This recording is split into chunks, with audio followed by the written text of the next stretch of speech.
స్త్రీలలో పునరుత్పత్తి అవయవాల్లో అండాశయాలు లేదా ఓవరీలు ముఖ్యమైనవి.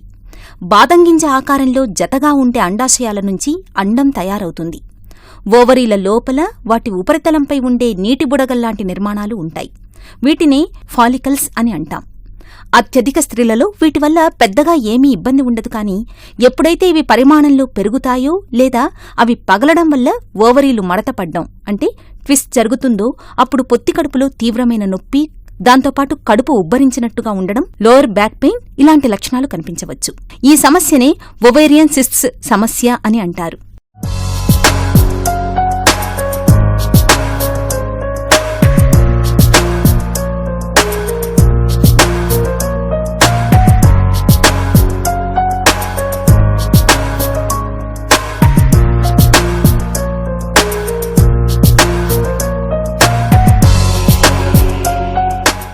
ప్రతి మహిళలో ఓవరీలలో సిస్ట్లు లేదా ఫాలికల్స్ అనేవి ఉండటం సహజం. ఇవి సాధారణంగా ఎటువంటి హాని కలుగజేయవు. చాలా మటుకు సిస్ట్లు వాటంతట అవే లేదా కొంత ట్రీట్మెంట్తో కొన్ని వారాలు లేదా నెలల్లో తగ్గిపోతాయి. కానీ ఓవరీలలో ఉండే సిస్ట్లు ఎప్పుడైతే రాపిడికి గురవుతాయో అప్పుడు సమస్య రావచ్చు. నెలసరి సమయం ముందు అటు తర్వాత పొత్తి కడుపులో తీవ్రమైన నొప్పి మొదలు పొట్ట ఉబ్బరించినట్లు ఉండటం దాకా పలు లక్షణాలు ఒవేరియన్ సిస్ట్ల సమస్యను సూచిస్తాయి. ప్రతి మహిళ ఓవరీలు లేదా అండాశయాల పట్ల, వాటికి రాగల ఆరోగ్య సమస్యల పట్ల అవగాహన కలిగి ఉండటం తప్పనిసరి. ఈనాటి ఆరోగ్యమస్తు కార్యక్రమంలో ఒవేరియన్ సిస్ట్ల గురించి అవగాహన పెంచుకుందాం. ఒవేరియన్ సిస్టుల గురించి తెలుసుకునే ముందు స్త్రీలలో పునరుత్పత్తి వ్యవస్థ గురించి క్లుప్తంగా తెలుసుకోవడం ఎంతో అవసరం. ఇందులో ఉండే ముఖ్య భాగాలు అండాశయాలు లేదా ఓవరీలు, వాటిని యుటిరస్ కి కలిపే ఫెలోపియన్ ట్యూబ్స్, గర్భాశయ ముఖద్వారం లేదా సెర్విక్స్, వజైనల్ కెనాల్. ఓవరీలు లేదా అండాశయాలు ఏం పని చేస్తాయి అని చూస్తే, ఋతుక్రమానికి అత్యంత ఆవశ్యకమైన ఈస్ట్రోజెన్ హార్మోన్ను ఉత్పత్తి చేసేది ఓవరీలే. ఇక పునరుత్పత్తి సామర్థ్యం ఉన్న మహిళల్లో ప్రతి నెల ఒక అండం తయారు చేసి తద్వారా ఫలదీకరణకి తోడ్పడేది కూడా అండాశయాలే. ఓవరీలలో ఫాలికల్స్ ప్రతి నెల అండం విడుదల కావడంలో కీలక పాత్ర పోషిస్తాయి. ఒక్కోసారి వీటి కారణంగా సమస్యలు రావచ్చు. సిస్టుల కారణంగా సమస్య ఉంటే ముఖ్య లక్షణం స్త్రీలకి పొత్తి కడుపులో నొప్పి. ఇది కొందరిలో అప్పుడప్పుడు వచ్చిపోతుంటే మరికొందరిలో నెలలపాటు సమస్య కొనసాగి, ప్రత్యేకించి మూత్ర విసర్జన చేస్తున్నప్పుడు లేదా శారీరక శ్రమ ఉన్న పనులు చేస్తున్నప్పుడు తీవ్ర అసౌకర్యం, నొప్పి కలుగజేస్తోందో అటువంటి వారు తక్షణ వైద్య సహాయం తీసుకోవడం తప్పనిసరి. ప్రతి మహిళ ఎవ్రీ మంత్ మెన్సెస్ అప్పుడు ఎగ్ డెవలప్ చేస్తూ ఉంటుంది. 14th డేకి అలా ఎగ్ రిలీజ్ అవుతుంది. ఎగ్ రిలీజ్ అయినప్పుడు కొందరికి సాధారణంగా సిస్ట్ అనేది అబ్జార్బ్ అయిపోతుంది. కొందరు స్త్రీలకి హార్మోనల్ ఇంబ్యాలెన్స్తో ఆ సిస్ట్ లోపల వాటర్ అంతా చేరి బై ద డే మెన్సెస్ రాకుండా ఉండడము, అలాంటి సాధారణంగా ఇవి ఫంక్షనల్ సిస్ట్ అంటారు. ఇవి చాలా కామన్గా కనిపిస్తూ ఉంటాయి. దీని గురించి పెద్దగా డేంజర్ సైన్స్ అలాంటివి ఏమీ ఉండవు. When should you consult a doctor? Symptoms వచ్చేసి పేషెంట్కి మెయిన్గా పెయిన్ ఉంటుంది, స్టమక్ పెయిన్, పొట్టలో నొప్పి రావడము, పొట్ట ఉబ్బసంగా ఉండడము, అరుగుదల తక్కువగా ఉండడము, అండ్ లో బ్యాక్ ఏక్ ఎక్కువగా ఉండడము, అండ్ మెన్సెస్ అప్పుడు కూడా షీఈ్ నాట్ కంఫర్ట్, చాలా పెయిన్ రావడము, వామిటింగ్స్ రావడము, ఇలాంటివి సాధారణంగా కనిపించవు రిప్రొడక్టివ్ ఏజ్ విమెన్లో. బట్ అలాంటి సింటమ్స్ వచ్చినప్పుడు డెఫినెట్లీ మీరు లోపల ఒవేరియన్ ప్రాబ్లమ్స్ ఏమైనా ఉన్నాయి, ఇంకేదైనా ఇష్యూ మిస్ అవుతున్నా దానికి you should definitely consult a gynaecologist. సాధారణంగా ఎలాంటి హాని చేయని మామూలు సిస్టులు అసలు ఉన్నాయని కూడా స్త్రీలకి తెలియకపోవచ్చు. గైనకాలజిస్టులు రొటీన్గా చేసే పెల్విక్ ఎగ్జామ్లో సిస్టులు బయటపడవచ్చు. బఠానీ గింజ సైజు మొదలు కమలాపండు సైజు దాకా సిస్ట్ల పరిమాణం ఉండొచ్చు. సమాజంలో ప్రతి ఒక్క మహిళ ఏదో ఒకసారైనా ఒవేరియన్ సిస్ట్ల సమస్యని కలిగి ఉంటారు. ఇది సహజం. కానీ సిస్టు అనగానే అది హానికారక గడ్డ అని ఎంతో మంది స్త్రీలు ఆందోళన చెందుతూ ఉంటారు. ప్రతి సిస్టుని తొలగించేందుకు సర్జరీ అవసరం ఉండదు. వాటంతటా అవే కొన్ని కరిగిపోతే అసలు అవి ఉన్నట్టు కూడా తెలియకపోవచ్చు. ఒవేరియన్ సిస్ట్లు ఉన్న స్త్రీలలో గర్భం రావటం కష్టమనే సందేహాన్ని కూడా చాలా మంది స్త్రీలు వ్యక్తం చేస్తూ ఉండటం వింటూ ఉంటాం. కేవలం ఇన్ఫెక్షన్ అధికంగా ఉండి ఒవేరియన్ సిస్ట్ల వల్ల స్కారింగ్ ఉంటే ఇన్ఫెర్టిలిటీ సమస్య రావచ్చు. అసలు ఒవేరియన్ సిస్టులు ఎందుకు వస్తాయి? వాటిని ఎప్పుడు సీరియస్ గా పరిగణించాలి? ఎలాంటి వైద్యం అందుబాటులో ఉంది? అశ్రద్ధ చేస్తే ఎలాంటి పరిణామాలు ఉండొచ్చు? ఇలాంటి అంశాలన్నిటి గురించి ఇప్పుడు వివరంగా తెలుసుకుందాం. సహజంగా జరిగే అండోత్పత్తి ప్రక్రియలో సిస్టులు ఏర్పడడం సహజం. వీటినే ఫంక్షనల్ సిస్టులు అంటూ ఉంటాం. ఇవే కాకుండా డెర్మాయిడ్ సిస్ట్లు, ఎండోమెట్రియోమా సిస్ట్లు కూడా ఉంటాయి. ఇవి రావడం చాలా అరుదు. ఎప్పుడైతే ఫాలికల్ లేదా సిస్ట్ సైజులో పెరుగుతూ పోయి అవి పగిలి అండం విడుదల కాదో అప్పుడే సమస్య అంతా కూడా. ఈ పరిస్థితిని గురించి డాక్టర్ ఏమంటున్నారో విందాం. ఒవేరియన్ సిస్ట్ ఇది ఏంటంటే ఒక ఫ్లూయిడ్ ఫిల్డ్ సాక్ లాంటిది. లోపల ఓవరీస్లో ఎగ్ వాటర్ ఉండిపోవడం దాన్ని ఒవేరియన్ సిస్ట్ అంటారు. ఇవి 2 రకాలుగా ఉంటాయి. యూజువలీ ఫిజియోలాజికల్ సిస్ట్ లేదా pathological cyst.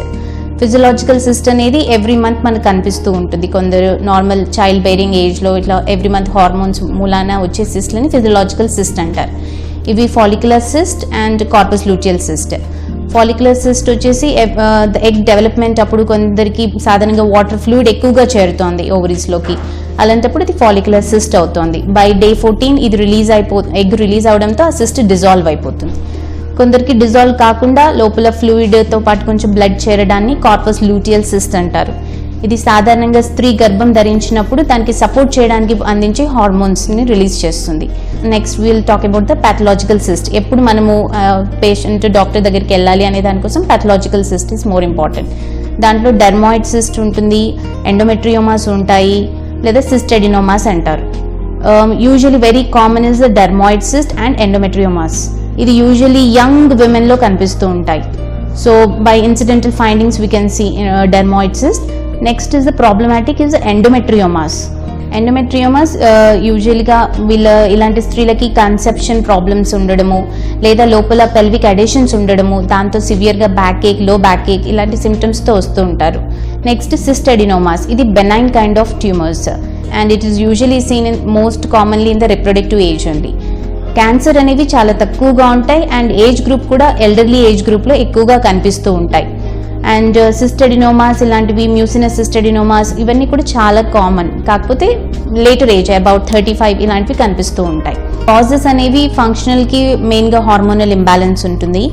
And which kind of hormones అనేది వీ కాంట్ టెల్. కొందరికి విమెన్కి బాడీ ఫ్యాట్ ఎక్కువ ఉండడంతో ఎక్కువ హార్మోన్స్ వచ్చేసి they might lead up in to the cyst formation. Medicines వల్ల కూడా సిస్ట్లు తయారవుతూ ఉంటాయి. ఇట్లా క్రానిక్గా తీసుకున్న వాళ్ళకి సింపుల్ సిస్ట్లు యూజువల్గా ఉంటాయి. పెల్విక్ ఎగ్జామ్ ద్వారా సిస్టులు ఉందని డాక్టర్ కనుగొంటే అవి ఎటువంటి రకం సిస్టులు అని తెలుసుకునేందుకు సిస్టు పరిమాణం లేదా సైజ్ ఎంత ఉంది అని తెలుసుకోవడం, సిస్టు ఫ్లూయిడ్స్తో నిండి ఉందా లేదా కంతిలా ఉందా అని చూసేందుకు ఫ్లూయిడ్ అలాగే సాలిడ్ రెండూ కలిపి ఉన్నదా అని చూసేందుకు వీటితో క్యాన్సర్ని రూల్అవుట్ చేసే వీలు ఉంది. వీటన్నింటినీ నిర్ధారించేందుకు కొన్ని వైద్య పరీక్షలు అవసరం పడతాయి. అవి ప్రెగ్నెన్సీ పరీక్ష, పెల్విక్ అల్ట్రాసౌండ్, లాప్రోస్కోపీ, CA 125 రక్త పరీక్ష. ఈ పరీక్షల వివరాలన్నింటినీ ఆధారంగా చేసుకుని వయస్సు, సిస్టు రకం అలాగే పరిమాణం, ఆయా వ్యక్తుల్లో ఉండే లక్షణాలు, తీవ్రత మేరకు చికిత్స ఉంటుంది. సాధారణంగా డాక్టర్ సలహా మేరకు సిస్టు దానంతటదే కరిగిపోతుందేమో అని చూసేందుకు కొంత వ్యవధి వేచి చూడమనవచ్చు. చిన్న పరిమాణంలో ఉండే సిస్టుల కేసులో ఇలా ఉండొచ్చు. గర్భనిరోధక మాత్రల ద్వారా కొందరిలో సమస్యని అధిగమించవచ్చు. ఒకవేళ సిస్టు మరీ పెద్దగా ఉంటే సర్జరీ అవసరం కూడా ఉండొచ్చు. అండాశయాన్ని తొలగించకుండా కేవలం సమస్య కలుగచేస్తున్న సిస్టులను మాత్రమే తీసివేయడమనే ప్రొసీజర్ని ఒవేరియన్ సిస్టెక్టమీ అని అంటారు. కొన్ని కేసుల్లో ఓవరీలను సమస్య కలుగచేస్తున్న సిస్టుల కారణంగా తీసివేయాల్సి రావచ్చు. ఈ ప్రొసీజర్ని ఊఫోరెక్టమీ అని అంటారు. అంతేకాదు క్యాన్సర్ గడ్డ అయితే కూడా సర్జరీ అవసరం పడవచ్చు. ఈ ట్రీట్మెంట్ ఆప్షన్స్ గురించి వైద్యులు ఏమంటున్నారో విందాం. చిన్న సైజ్గా ఉంటే you are not planning for any pregnancy అనుకున్నప్పుడు లూప్రైట్ షార్ట్స్ అని ఉంటాయి. దేర్బై మనకి హార్మోన్స్ మొత్తం సప్రెస్ చేస్తుంది ఒక 1-2 monthsకి. దానికి ఏంటంటే మెన్సెస్ రాకపోతే అది సిస్ట్ దానికైతే రిగ్రెస్ అయిపోతుంది. సో మెన్స్ట్రేషన్ రాకుండా జాగ్రత్త పడాలి ఒక 2 months వరకు. లేదు అది సివియర్గా ఉండింది, పెద్దగా ఉండింది, పేషెంట్కి చాలా పెయిన్ వస్తోంది, అడిషన్స్ కూడా ఉండొచ్చు అన్నప్పుడు డెఫినెట్గా ఆపరేషన్ చేయాల్సి వస్తుంది. ఆపరేషన్స్లో కూడా మనకి లాప్రోస్కోపీ వచ్చింది. ఇప్పుడు రీసెంట్ టెక్నాలజీతో లాప్రోస్కోపీ ద్వారా డెఫినెట్లీ మినిమైజ్ ఇన్వేజివ్ సర్జరీ అంటారు దీన్ని. ఒక 1 port 2 ports వేసుకొని we will see what kind of cyst అని తెలుసుకొని దాన్ని బట్టి దాన్ని ట్రీట్ చేస్తాం. అక్కడికక్కడ సిస్ట్ రిమూవల్ చేసేసి we will aspirate the contents and cyst wall మళ్ళీ బయాప్సీకి పంపిస్తాం. పెద్దగా ఉందనుకోండి సిస్ట్, కొందరు విమెన్ ఏంటంటే మామూలుగా లావ్ అవుతున్నానేమో, పొట్ట ఉబ్బుతుందేమో, ఫ్యాట్ డిపాజిషన్ ఏమో అనుకుని ఇగ్నోర్ చేస్తూ ఉంటారు. అలాంటివి 5-6 months ఆఫ్ ప్రెగ్నెన్సీ అంత స్టమక్ ఉబ్బినా కూడా దే కాంట్ డిటెక్ట్. ఎందుకంటే అవి సింపుల్ బెనైన్ సిస్ట్, వాళ్ళు ఇగ్నోర్ చేయడం, ఇది హెల్త్ ఇగ్నోరెన్స్ అంటారు యూజువలీ. అలాంటి టైంలో డెఫినెట్గా లాప్రాటమీ చేసి తీయాల్సి ఉంటుంది. ఎందుకంటే అంత పెద్ద సిస్ట్ వచ్చినప్పుడు డెఫినెట్గా క్యాన్సర్ రిస్క్ కూడా ఉండొచ్చు. సో క్యాన్సర్ మార్కర్స్ చేయించుకుని సిటీ స్కాన్ చేయించుకుని ఇంకా వేరే ఏమైనా ప్రాబ్లమ్స్ ఉన్నాయి రూల్ అవుట్ చేసుకుని ఫర్దర్గా we can go head with the surgery. Corpus luteal cyst ఉన్నప్పుడు డెఫినెట్గా తనకి ప్రెగ్నెన్సీ ఛాన్స్ ఏమైనా ఉందా అని ప్రెగ్నెన్సీ టెస్ట్ చేసుకోవాలి. And dermoid cyst 2x2 centimetre డెఫినెట్గా సర్జరీ అవసరం పడదు. కాకపోతే ఎవ్రీ 6 monthsకి అది పెరుగుతుందా లేదా అలర్ట్గా ఉండాలి. If it is more than 5x5 centimetres అట్లా ఉన్నప్పుడు డెఫినెట్గా ఎక్సిషన్ చేయించుకోవాలి, సర్జరీ తప్పదు అలాంటప్పుడు. And endometriomas based on the problem కొన్ని మెడికల్గా ట్రీట్ చేయొచ్చు, otherwise she can go for an operation. మెడికల్గా అంటే కొన్ని మెడిసిన్స్ ఉంటాయి, నేను చెప్పినట్టు 6 months or 3 months if she doesn't menstruate at all అది దానికదే రిగ్రెస్ అయిపోతుంది. కాకపోతే ఇంకా సివియర్గా సిస్ట్తో పాటు లోపల ఎడిషన్స్ ఉన్నాయి అనుకున్నప్పుడు డెఫినెట్గా she has to undergo adhesiolysis, ఆ అతుకులన్నీ తీసేయాలి, అప్పుడే తనకి ప్రాబ్లమ్ సాల్వ్ అవుతుంది. అండ్ మెయిన్గా ట్రీట్మెంట్ వచ్చేసి either OC pills, hormonal pills 21 tablets వాడాల్సి వస్తుంది ఒక 1-2 months for the normal cyst regress, లేదంటే సర్జరీ తప్పదు. సిస్టులు అనగానే స్త్రీలందరిలో ఒకే తరహాలో రావచ్చు అనుకుంటే పొరపాటే. కొందరిలో కొన్ని అరుదైన రకాల సిస్టులు ఏర్పడడం వల్ల లక్షణాలు కూడా కనిపించకపోవచ్చు. ఇక కేవలం వేరే ఇతర సమస్యతో వైద్య సహాయం కోసం వెళ్లినప్పుడు అక్కడ పెల్విక్ ఎగ్జామ్ చేసినప్పుడు మాత్రమే సిస్టులు ఉన్నట్టు బయటపడవచ్చు. ఒక్కోసారి నెలసరి ఆగిపోయిన వారిలో అంటే మెనోపాజ్ స్థాయిలో చేరిన స్త్రీలలో కూడా సిస్టులు ఏర్పడవచ్చు. అవి క్యాన్సర్ కూడా కావచ్చు. ఒవేరియన్ సిస్టుల సమస్య ఎలాంటి దుష్పరిణామాలకు దారితీయగలదో ఇప్పుడు చూద్దాం. రీసెంట్గా ఈ మధ్యనే ఒక పేషెంట్ని చూసాం మేము. షీజ్ 35 years ఉన్నాయండి, తనకి 2 పిల్లలు ఉన్నారు. ఇన్సిడెంటల్గా తెలిసింది పొట్ట ఉబ్బడంతో వచ్చినాను అని చెప్పింది, బట్ బై చూస్తేనే మనకు అబ్డామినల్ ఎగ్జామినేషన్లో అరౌండ్ 7 months అంత సిస్ట్ ఉండింది. స్కాన్ చెక్ చేయించుకుంటే ఇట్స్ ఎ క్లియర్ ఫ్లూయిడ్ ఉంది. But at that 35 years and such a big cyst definitely needs further evaluation. Then మేము మళ్ళీ ఆమెకు సిటీ స్కాన్ చేయించాము, కొన్ని ట్యూమర్ మార్కర్స్ కూడా చేయించాము.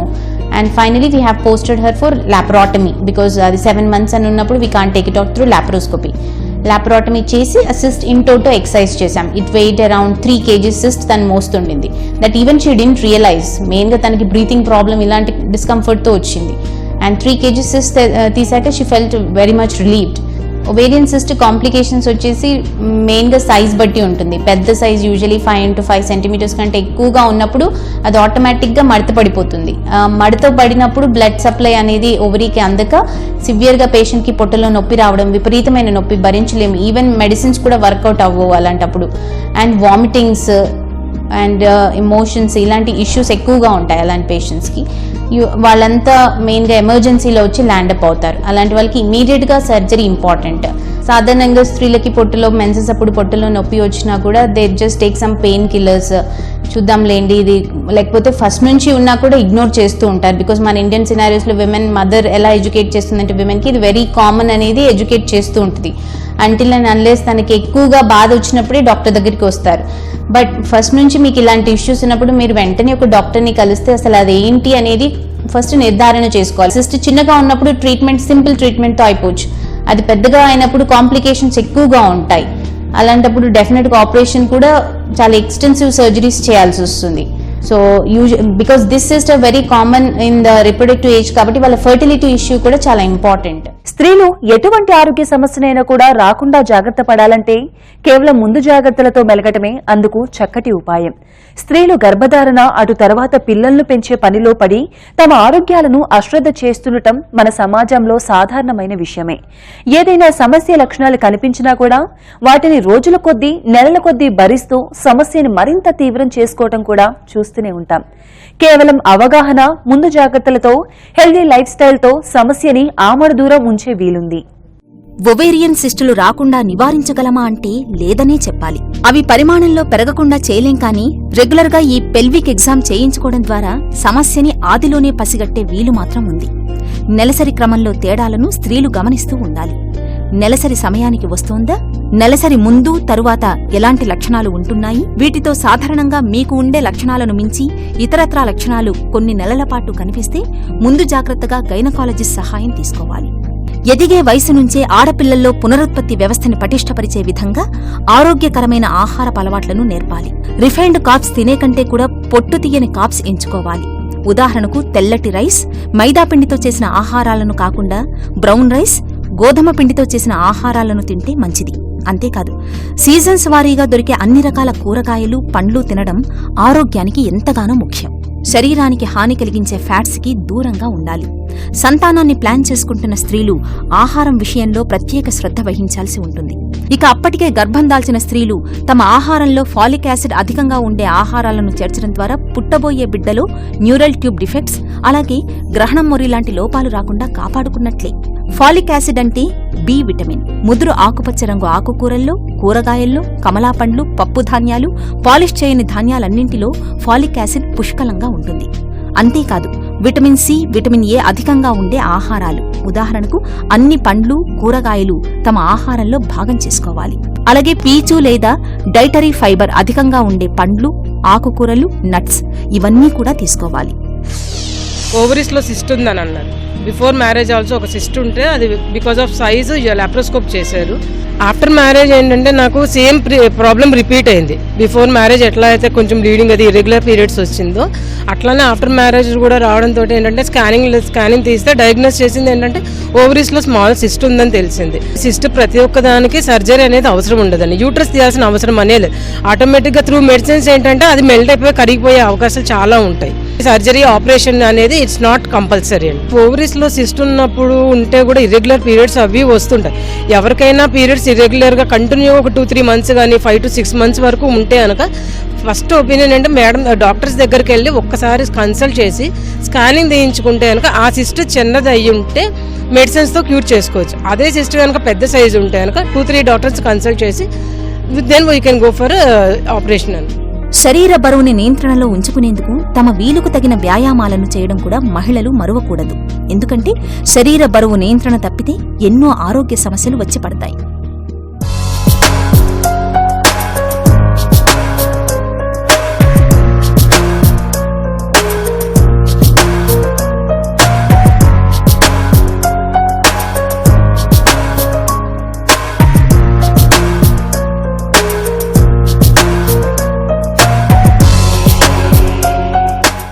ఎంతో మంది స్త్రీలలో ఒవేరియన్ సిస్ట్లు వచ్చే రిస్క్ ఉంది. కేవలం ముందు జాగ్రత్తతో సమస్య రాకుండా జాగ్రత్త పడవచ్చు. పెల్విక్ ఎగ్జామ్ ఇందుకు చక్కటి ఉపాయం. సమస్య ఉన్నా లేకపోయినా కూడా పెళ్లి వయసు వచ్చిన స్త్రీలు, ముఖ్యంగా సంతానం ప్లాన్ చేసుకుంటున్న స్త్రీలు తప్పనిసరిగా ఏడాదికొకసారైనా పెల్విక్ పరీక్ష చేయించుకోవడం ద్వారా సిస్ట్ల లాంటి ప్రమాదం రాకుండా చూసుకోవచ్చు. అంతేకాకుండా నెలసరి ఆగిపోయిందిలే, మనకి ఎలాంటి సమస్యలు ఉండవని మెనోపాజ్ వచ్చిన స్త్రీలు అనుకుంటుంటారు. వీరిలో కూడా ఓవరీల సమస్య రావచ్చు. మరి మహిళలు అందరూ జాగ్రత్త పడతారు కదూ. మరొక హెల్దీ టాపిక్ తో మీ ఆరోగ్య మస్తులో మళ్ళీ కలుద్దాం. Stay healthy, be happy.